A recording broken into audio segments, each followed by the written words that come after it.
I doubt that Pimp would have considered a stanza by Jay-Z to be on par with his own. Therefore, let's simply break this bread and go on. There wasn't much of a bond between Pimp and Jay. Really, a pimp. On a recording of an industry professional who would disrupt the internet. You seem to have seen it.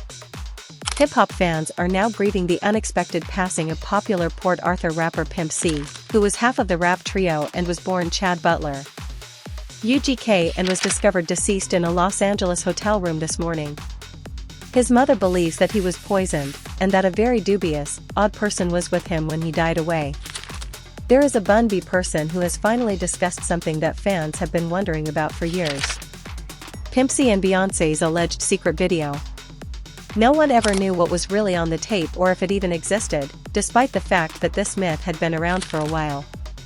Bun B has revealed additional information about this recording and he alluded to the video as a major factor in Jay-Z's feud with Pimp C, but some fans are now conjecturing that the issue is more complex than that. Particularly considering that Pimp C passed away under dubious circumstances on Jay-Z's birthday. Were never adequately described. Because of health concerns, it was officially declared an accident. However, a lot of people have questioned this, including Pimp's mother, who always thought her son was removed, and that might possibly be the reason why the alleged footage was never removed. Appeared in the public eye. Jay's empire may have been seriously threatened if Beyoncé was indeed on the clip. What specifically did Beyoncé say about the tape rumor, then? What is the connection between all of this and Pimp C's death at age 33?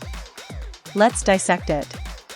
Look, guy, you know what I mean when I say that you miss me with the __.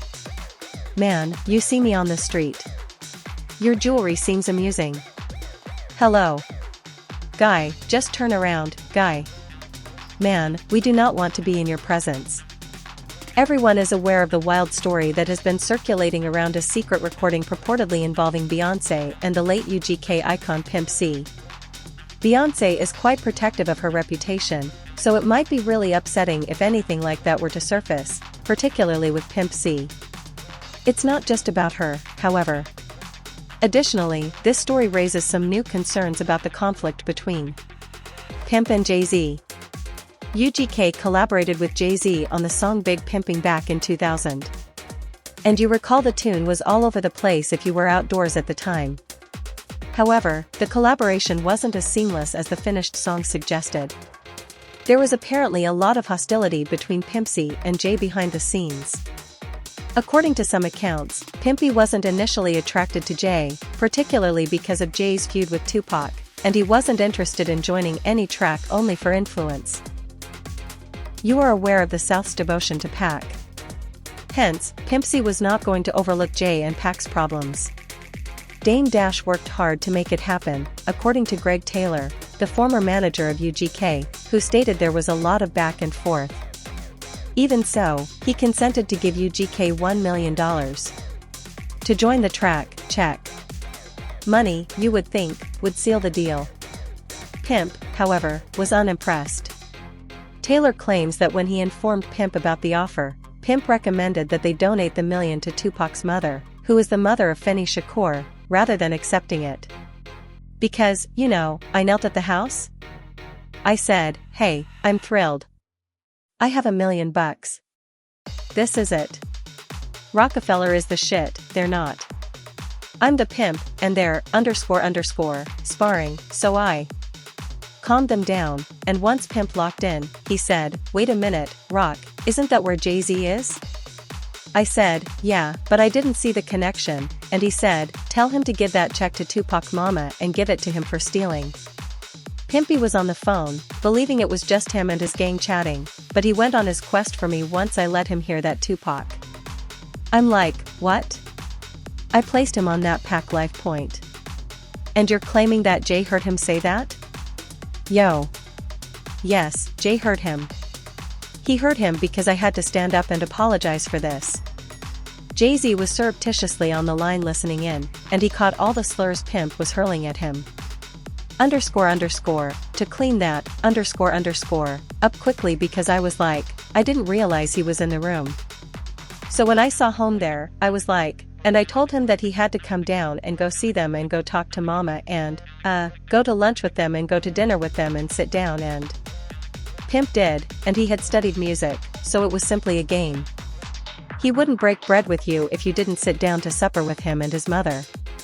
He was a different guy. His mother had invested in his profession, he had studied orchestral music, and he was aware of music from the Conservatory of Art. They were like a rural version of Run DMC. He and Bun were fantastic, wonderful artists, the new ghetto guys. By the time people saw them, hip-hop and rap had become the counterculture down there. They were the new ghetto lads, as Jay Prince had described them. Fortunately, Nick went to Atlanta, and we were able to connect him with Short. Short just put the game down, and that was it. They missed the first 2 Jay-Z albums as a result, which created a commotion. The following time, I knew not to contact Pimp since he and Jazzy were at odds. Pimp C finally consented to join Big Pimping, but let's face it, they were never really close. Even though the song was a huge hit, Pimp C never really connected with it like everyone else did, and to him, it was just another song. Bun B claims that it required some major reverse psychology to persuade Pimp C to consider recording the track with Jay. Let's just break the bread and go on. My project, I was paid to be on Big Pimp. We didn't have that connection, and to be honest, I don't believe Pimp would have taken a Jay-Z verse as being of same importance to him. You know what I mean? I ended up getting the feature, but Pimp and Jay didn't really have a connection in that sense.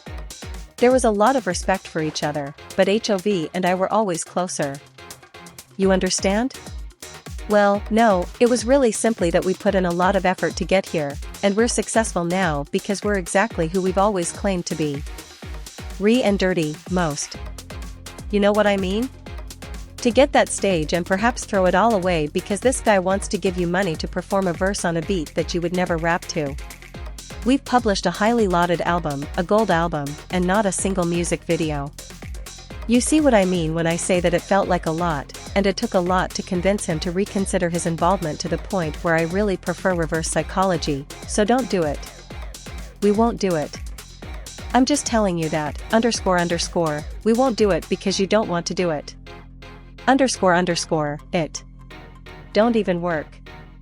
__, it. He was happy that it worked well, but Big Pimping wasn't in his top 10 UG. You see what I mean? Okay, Pee-wee. __, it. I'm going to do it, dude. No, not in that way. He didn't even want to sing another song, but here is where things get very sticky. According to insiders like Pimp and Ken, Pimpy had a crazy rumor that he had a relationship with Beyoncé before she formally started dating Jay. It seems that you have seen the secret video that Pimp and Bey created together. Did Pimp really have a recording of someone in the business that would go viral online? We're still trying to figure out who was on this Pimp C video, but all I can say is that there was a well-known R&B girl and that it was a guy who was making money at the time. Hey buddy, tell them who it is. He had a camcorder, so he occasionally used it to record footage while he was in the studio. I don't know why he didn't do anything with it, but if I had gotten hold of that tape, I would have been a billionaire. Hey, whoever it was, they would have had to kill. Man, I know that TMZ would have paid a fortune for that one, but it's a recording, and if you read the comments, you'll see that many people came to the conclusion that Jay was very domineering over Beyoncé, particularly at the beginning of their relationship. Bun B even claimed that Jay expelled him and Slim Thug from the Check On It video shoot because Beyoncé's attire was too skimpy. Let's listen to Bun B's story.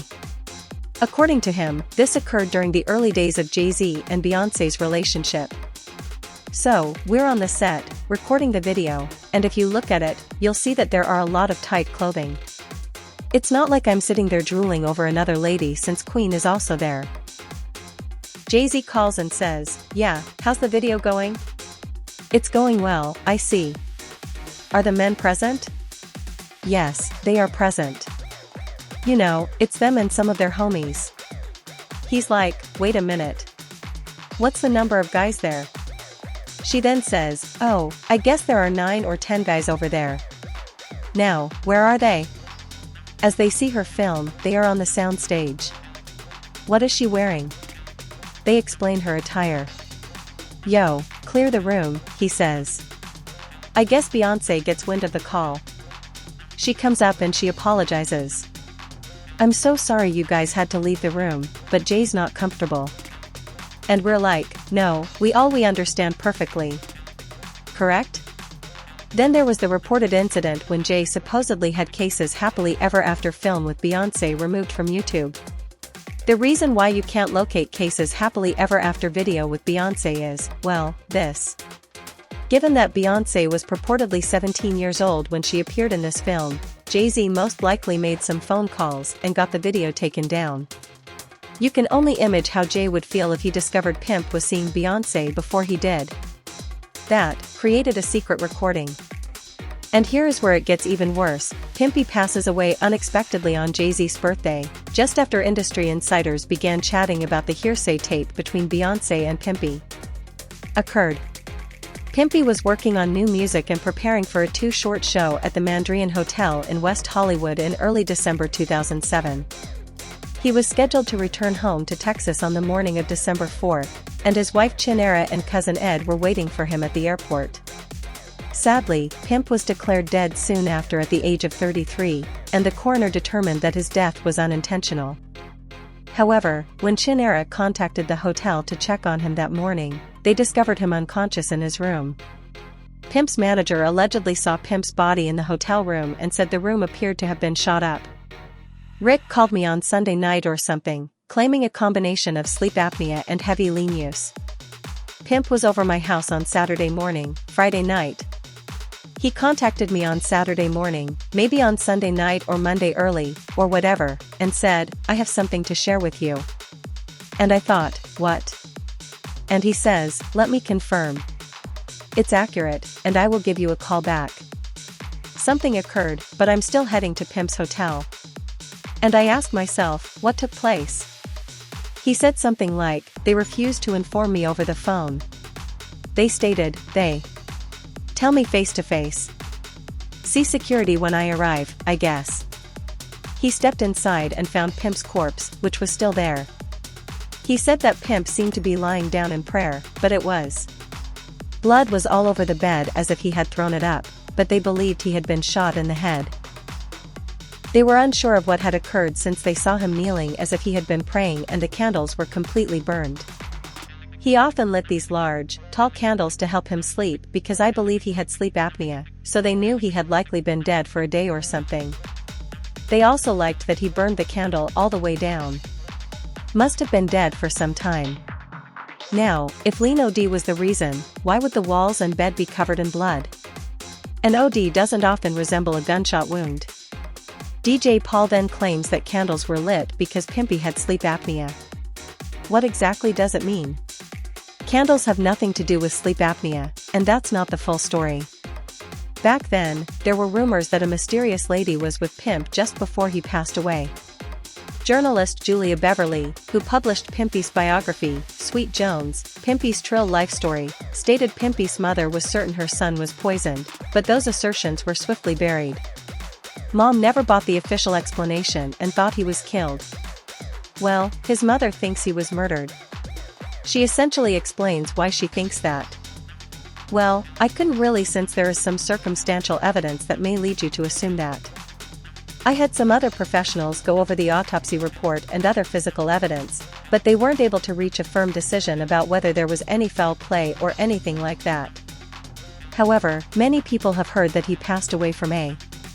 That was really, the day he died or the day the test results and other things were published, the coroner stated, he did not overdose. And then you had all these headlines. Codeine overdose, which is completely untrue. That said he overdosed, which was just a careless media report. However, the official explanation was that he had sleep apnea, which is a disorder that may make it difficult for you to essentially stop breathing in your. Although it is possible that it may have occurred that way, there are other hypotheses that I kind of explore in the book. The tale was that he took some codeine, which kept his body from waking up as it typically would. He was with someone who was a very shady, unusual character when he died away, and his mother believes that he was poisoned. According to his mother, there was a person of interest who was involved in his death. Since there is no hard proof of a Beyoncé Pimp B recording or a link between Jay and Pimp B's death, I was unable to reach a firm conclusion, but I have presented all the information so that people can kind of make their own decisions. One fan said, "No one finds it interesting that she has been touring for how many years?" Fans continue to believe that there is a larger conspiracy behind all of this. Additionally, the song Check On It, which featured Slim Thug and Bunny, who were UGK, Pimp C, and Bunny, never plays. I'm beginning to accept all these notions I used to dismiss, and someone else remarked that far too many dots are joining.